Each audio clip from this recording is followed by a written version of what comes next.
Those machines are in a hurry.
There's a way over the shield.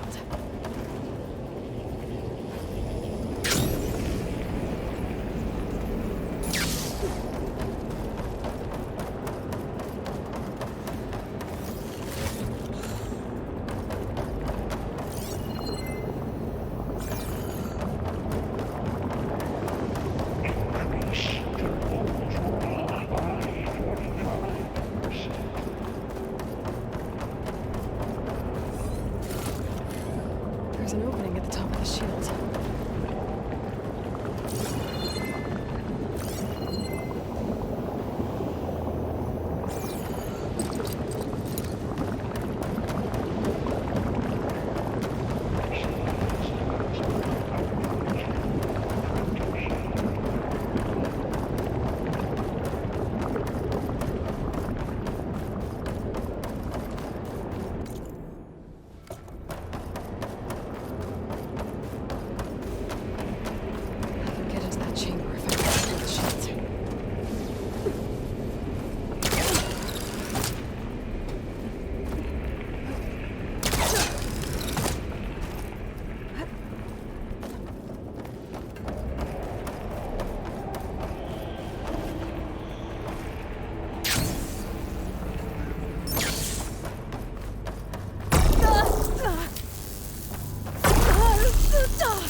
There's a way over the shield.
imminent. Retreating to Construction Bay 1. Okay. Festus is running out of places to hide. Aloy? I just registered a huge energy surge back in the production chamber. Something big is happening. Here too. Everything's glowing. The machine Festus was building. He must have finished it. It's powerful, whatever it is. Intruder target. I'm almost done with the core repairs. Should we come to you? Maybe I could distract the machine if... No, Beta. Just stay where you are, okay? Handling the machine's mine. Be safe. Will be terminated. Priority unit S Mark 1. I should scan it first. Those things on its legs are glowing. I think it's charging up.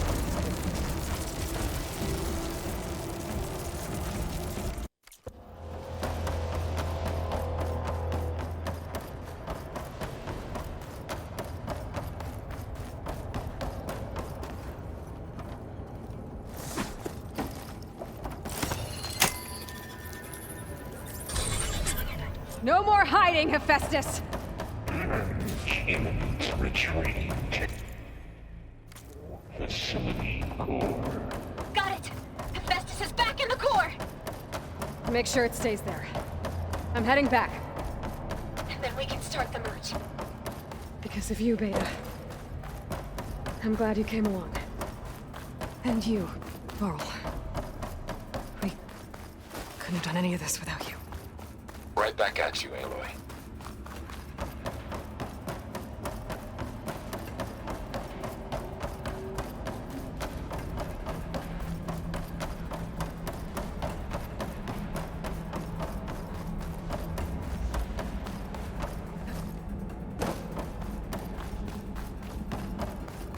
Aloy, the bypass is done. The core is stable. Hephaestus is 100% contained. And we better get started with the merge. It's all set up. Gaia, establish the link, please. Done.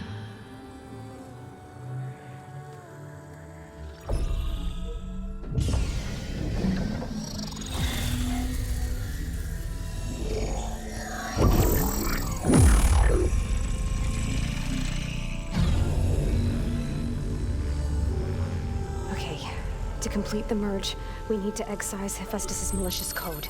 Carefully.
Redundant copy.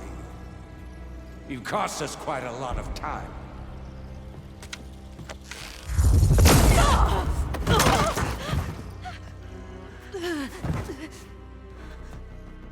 Eric, get Beta. And squash that bug while you're at it.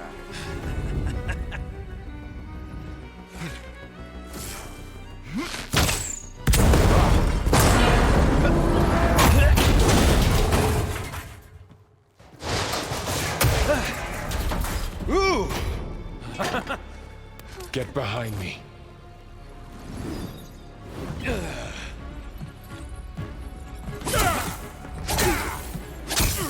Come on! Quit screwing around. Now we're having fun, right?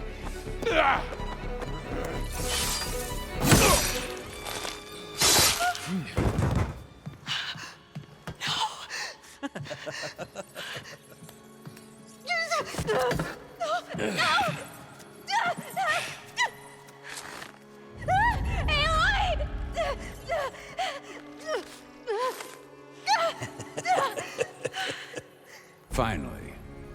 Tilda, get Gaia and Hephaestus ready for transport. Tilda! I failed. Hush. All is not lost. Tilda! What the hell are you doing? Stop her! No, I can't even see her.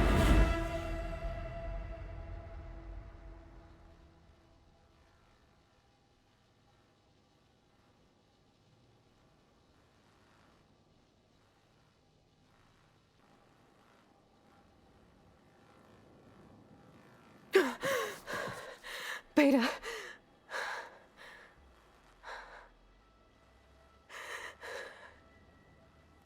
Farrell.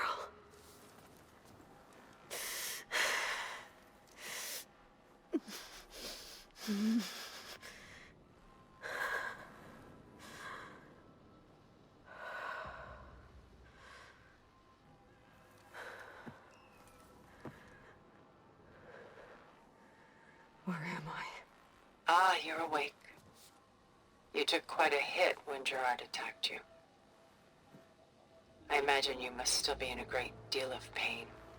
I can assure you that we are safe. The others can't detect us here. You mean the other Zeniths? You must be Tilda. I wasn't sure if Beta would have told you about me. Where is she? Alive. And while she isn't where she wants to be, not in urgent danger. We must discuss how to get her back, of course, after you've shaken off the cobwebs. When you're ready, take the stairs down the hall and come see me. In the meantime, I'll make breakfast. Breakfast. Okay.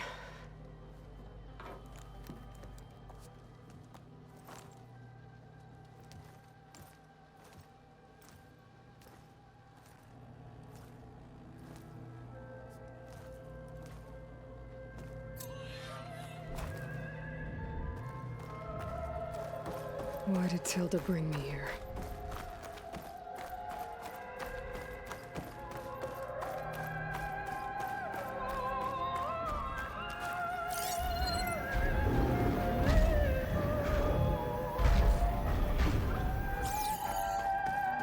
What is this?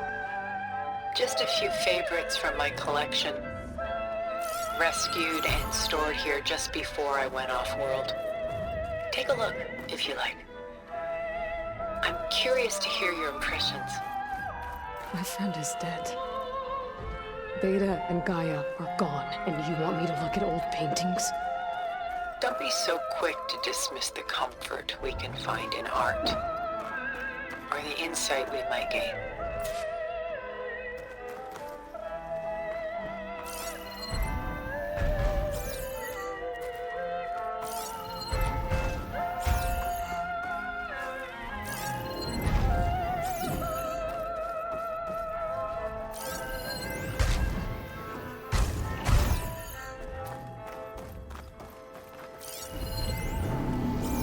This is Rembrandt painting Jeremiah, a man in mourning. Mourning what? His home. The ancient city of Jerusalem. He foresaw its impending doom, but could do nothing to prevent it. So instead, he saved its treasures from destruction, just as I saved these works. You could say we're kindred spirits.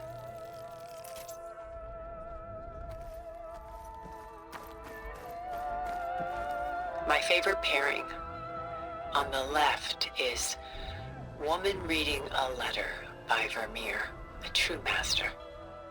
And on the right is a forgery. Woman reading music, which fooled experts into believing it was a priceless original. Early in my career, I became fascinated with such deceptions. Eventually, I developed scanning software that could detect fakes with unparalleled accuracy. Is that how you made enough money to buy your way onto the Odyssey? Oh no. I made my real fortune later.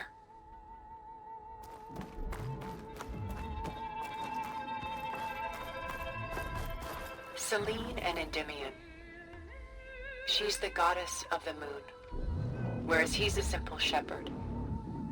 Beside her is the god of love, Cupid. So she's sneaking up on him? More like visiting him in secret. The torch that Cupid bears represents Selene's undying infatuation with him. Though the two must remain apart, her love will forever burn.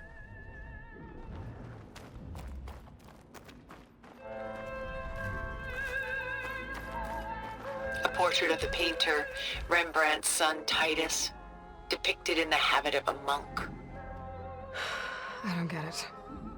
Why would someone like you, with infinite resources, care about this painting of a boy in a hood?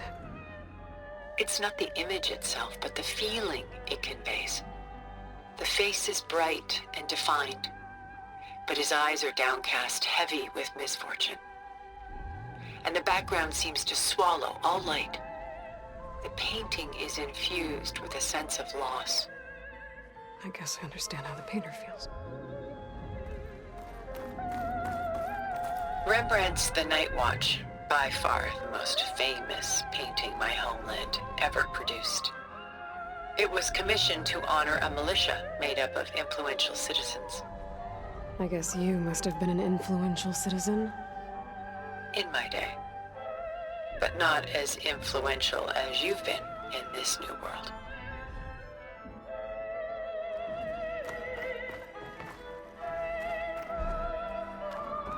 The Gust. By Willem van de Velde, the most famous of his many maritime paintings. A ship crossing into the unknown. I guess you're familiar with that. Indeed, which is why I appreciate this composition in particular. Though waves and wind threaten to destroy the ship, it perseveres, clinging to the light even as darkness closes in all around it.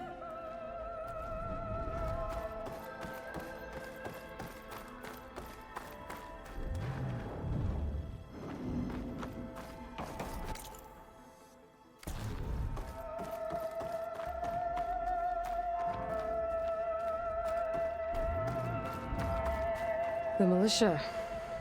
They look disorganized.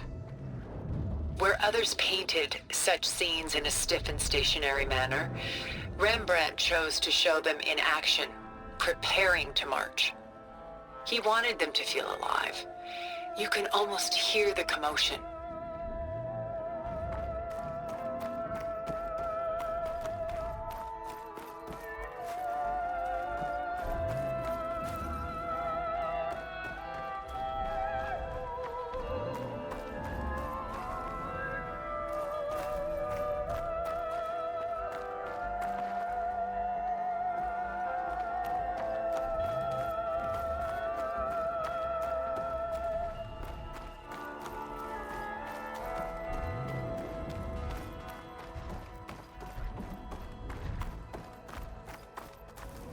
Pulling out her own hair. Out of madness, out of grief. It's hard to watch her suffer.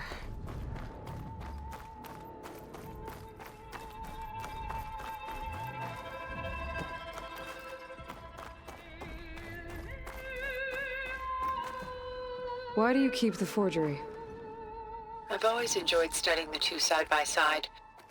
Both painters capture light, color, and perspective. But what makes one a masterpiece and the other simply an imitation? The forgery looks sharper, good eye. The details are crisp, the contrast bold. It tells us more, and yet we feel less.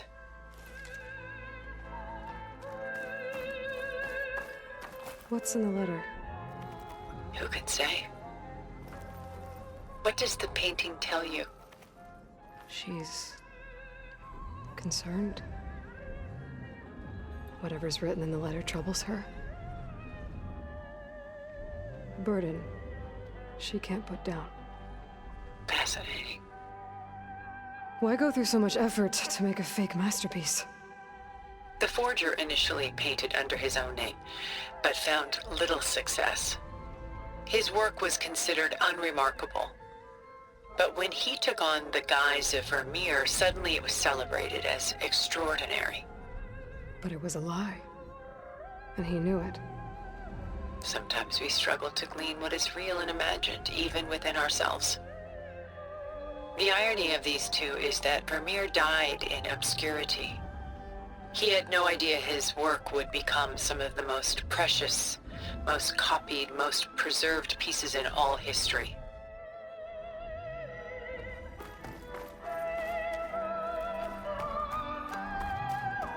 And why can't Celine and Endymion be together? Celine took a vow of chastity, promising to never take a lover. So when she fell in love with Endymion, she could only visit him at night while he slept. But then wouldn't she be breaking that vow? Think of it as a forbidden love. Though circumstance keeps them apart, still they find a way to come together, however briefly. Aren't Celine and Endymion cold? Perhaps we should move on to another piece. Shall we move on? About Jeremiah. If he knew his home would be destroyed, why didn't he save the people? Why save those relics? He tried, but no one would listen to his warning, so he saved what he could. But how did he know? He was a prophet. He saw an army invade and destroy the city in a vision. So it's more like he calculated which side would win a battle. What matters is that he was right in the end. If not for him, all those wonders would have been lost forever. At least this way, some part of his world survived. You know what I like the most about this piece? Even though he's the sole survivor, his home in ruins, left with only the remnants of his world. The light keeps the shadows at bay. There's still hope. Precisely. Take as long as you like.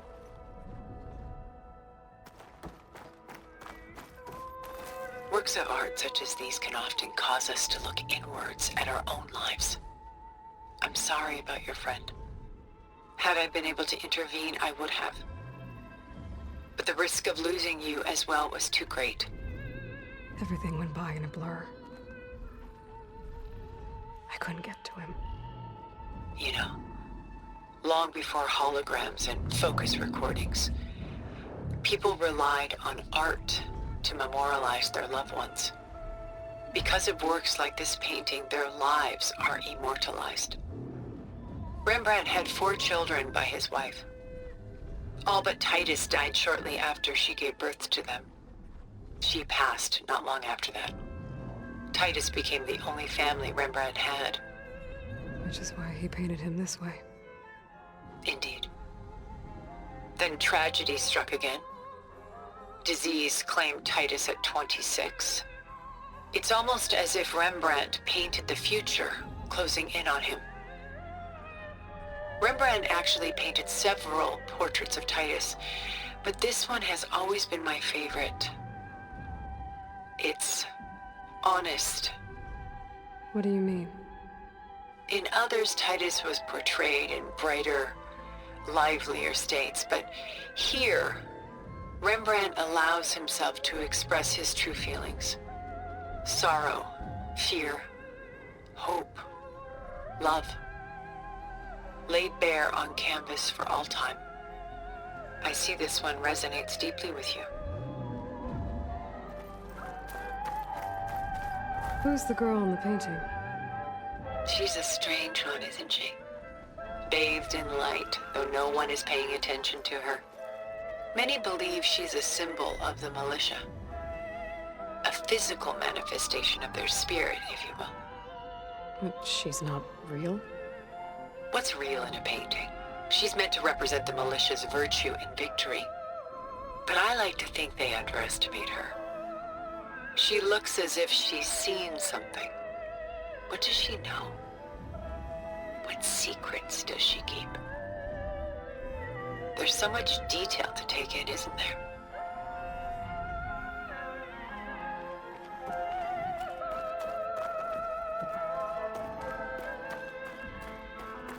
Where is the ship going? To a faraway land, most likely. My ancestors used ships like these to explore the world, sometimes at great cost. What were they looking for? Anything of value. They were traders willing to face unknown dangers to make their fortunes. But no matter how far they went, they always turned their sails home. So this Von de Velde only painted ships? It was his specialty. Following in the footsteps of his father, Willem the Elder.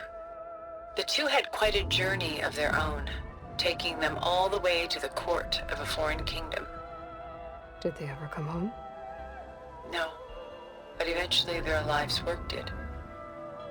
Take your time.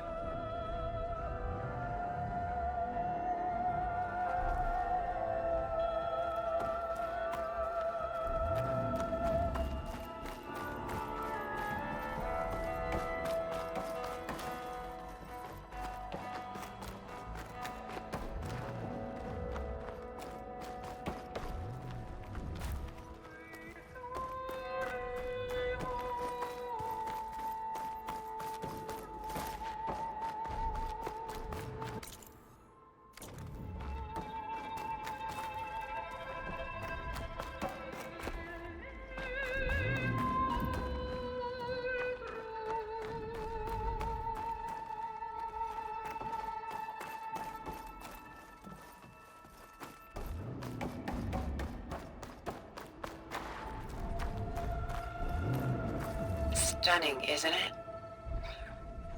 Paintings weren't the only masterpieces of my people's golden age. This is Von Vianen's leaded ewer, molded from a single sheet of silver. What was it for? How like Elizabeth you are. Function over form. Its practical purpose was less important than its meaning. Von Vianen created it in honor of his late brother, who himself was a famous silversmith. A memorial? Yes. Such beauty from sorrow. If this ewer was a memorial, how did you end up with it? As the Pharaoh swarm closed in, my homeland's greatest museum gave it to me, along with many other works, in the hope that I could preserve them. A masterpiece like this was too important to lose to history. I even considered bringing it with me off-world to ensure its safety. Why didn't you? I took a calculated risk. This vault seemed more secure than the unknowns of space. Besides, I thought someday I might return. A long life, after all, has its advantages. Now, lo and behold, here I am.